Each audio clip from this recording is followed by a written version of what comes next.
It started as a trip like any other. Elena and Marco Rivera were in their early 30s, a couple whose love for adventure had already carried them through the Andes, the Pantanal wetlands, and countless smaller, less trodden trails across South America. The Peruvian Amazon promised something different: untouched forest, winding rivers, wildlife so dense it could swallow a person whole.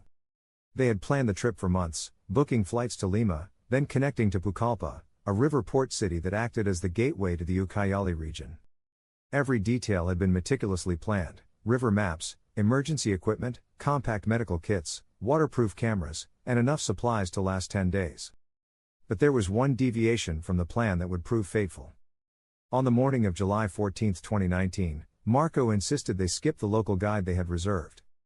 "We can handle it ourselves," he said, grinning.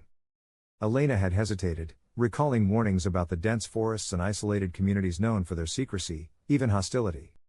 Marco dismissed them with a shrug. "We're careful. We know what we're doing." Elena relented. In hindsight, she would later tell investigators that she had sensed a subtle unease, the kind that lingers in the pit of your stomach before a storm, but she could not articulate it at the time. The couple entered the Ucayali region, where the Amazon River branches into countless tributaries and the forest grows so thick it blocks out sunlight in some places.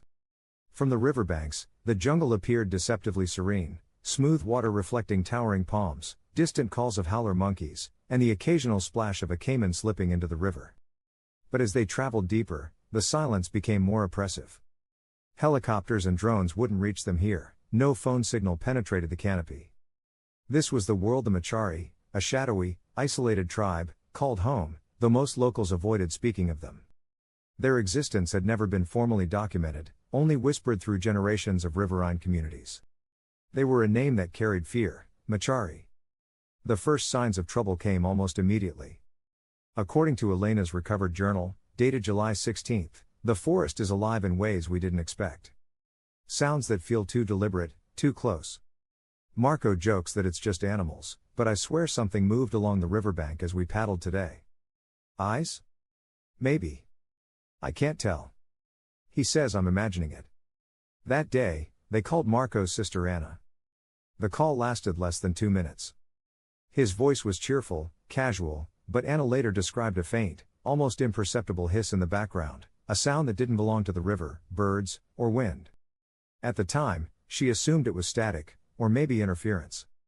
She would replay the call hundreds of times after Marco vanished, convinced she heard something sinister. By July 17, the atmosphere shifted. Elena's entries show a gradual crescendo of fear. "Tonight, the camp felt watched. Marco insists we are safe, but I can't shake it. Every rustle in the leaves, every splash in the water makes me flinch. I see shadows moving between the trees, shapes crouched, watching. He tells me to rest, that it's only my imagination. I hope he's right." Evidence suggests that they were being stalked by the Machari. Locals later described the tribe as exceptional hunters, capable of moving silently through the forest, familiar with every hidden trail, every river bend. In the context of the Ucayali jungle, a human predator could be almost invisible, blending perfectly with the environment. On July 18, Marco recorded video footage that later proved crucial to investigators. It begins innocuously, him and Elena laughing by a small waterfall, Elena attempting to climb a slippery rock, water cascading down in rivulets. Then subtle signs appear. A shadow flickers between the trees. Something moves along the riverbank, low, crouched. Footsteps, too heavy to belong to birds or monkeys, crunch across dry leaves. Marco whispers, "Stay close. We shouldn't be here this late." The footage captures a short pursuit that night. Elena can be heard gasping, Marco instructing her to stay low. The camera jerks violently as they dash through the undergrowth. The last recorded words: "We need to move. Now, before the battery cuts out." The video ends abruptly, a frozen image of leaves blurred by motion. By July 19, the stalking escalated. Elena wrote, "We tried moving our camp deeper into the forest, but it feels like they know every step. Supplies have been disturbed. Footprints circle us at night. I hear whispers, guttural, almost chanting, but I can't understand the words. Marco tells me it's local wildlife. I'm not sure anymore." On the night of July 19, Marco was killed. Elena refuses to describe the exact details, but investigators reconstructed the likely sequence. Marco attempted to fend off their attackers while Elena fled into the jungle.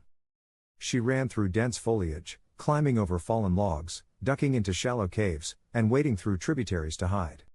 She listened to the sounds of pursuit, snapping branches, guttural chants, and footsteps that never seemed far behind. Hours blurred together, fear blurred perception. At one point, she stopped to rest, drenched in river water, and witnessed shadows moving overhead, the Machari, silent, observing, waiting. Elena survived by improvisation and sheer will. She found temporary refuge in abandoned loggers' huts, collected rainwater, and moved mostly at night to avoid detection. She documented her movements in the journal and on her camera, marking rivers, paths, and potential threats. Days passed. Her body was weakened, her mind was stretched thin. But she clung to the hope that someone would find her. On July 25, after nearly a week in hiding, a group of local fishermen discovered her near the Ataya River. She was dehydrated, malnourished, her clothing torn and muddy, but alive. She refused to leave the area until authorities promised protection and investigation into the region. Investigators pieced together the case from the journal, video footage, and Elena's fragmented statements. Marco's body was never recovered, though blood traces matching his DNA were found in a small clearing. Evidence pointed to an organized, human threat, one intimately familiar with the forest and capable of hunting methodically. Mock interviews with local villagers later added context. "We have always avoided that river bend," said one elder. "They do not welcome outsiders. Some who enter are not seen again. We speak their name quietly, for fear." Police and forensic psychologists noted the consistency in Elena's testimony.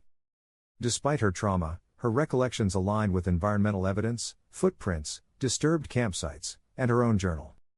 One official summary reads, "The victim's account, corroborated by forensic and environmental data, strongly suggests a deliberate human hunting event, conducted by individuals with intimate knowledge of the terrain." The investigation remains officially unresolved. Authorities caution that no one can safely enter the Machari's territory, and repeated searches of the Ucayali tributaries yield nothing. Satellite imagery reveals only dense forest, clearings too small to confirm habitation, and river bends twisting unpredictably. Marco's fate is unknown. Local lore now treats the Rivera case as legend, a cautionary tale among adventurers and backpackers. The forest is remembered not as a passive wilderness, but as a domain of hunters, silent and patient. Elena returned to Lima after her rescue, living quietly, writing privately, and attending therapy. Psychologists describe her state as a mix of post-traumatic stress, survivor guilt, and hyper-awareness of danger. The story lingers because of what remains unknown. The Machari, real or not, remain unverified. Marco's body was never recovered. The jungle remains as impenetrable as it was before. Even among professional explorers and journalists, the Rivera case is cited with caution, a reminder that the forest is not merely a backdrop for adventure, but a predator in its own right, hiding humans who know it best. Some theorists suggest that other disappearances in the area follow a similar pattern, travelers venturing too deep, never returning, and only whispers of their fate remaining among local communities. Satellite imagery occasionally reveals anomalies, small clearings, unusual paths through trees, or faint smoke rising from hidden fires, but nothing definitive. Elena herself remains reticent, granting only controlled interviews. She has chronicled her experience privately, emphasizing survival strategies and psychological endurance rather than the gruesome details of Marco's death. Her account is one of quiet resilience, marked by fear and exhaustion, but ultimately, survival. The Rivera case, with its documented journal, camera footage, and Elena's testimony, stands as a chilling example of what can happen when humans enter territory where they are perceived as prey. The Ucayali jungle remains dense, unmapped in many areas, and, according to local lore, patrolled by those who know it best. When journalists ask her what she felt during those nights, Elena pauses. She recalls the whispers in the trees, the heavy steps following her, and the feeling of being watched without pause. Then she says quietly, "I survived, but the forest didn't forget. It remembers everything." Some cases never have closure. Some predators, human or otherwise, leave no trace beyond fear. Marco Rivera's body may never be found. The Machari, if they exist as described, continue to dwell in silence. And the Ucayali jungle waits, patient, a labyrinth where the line between hunter and hunted can vanish in a single step.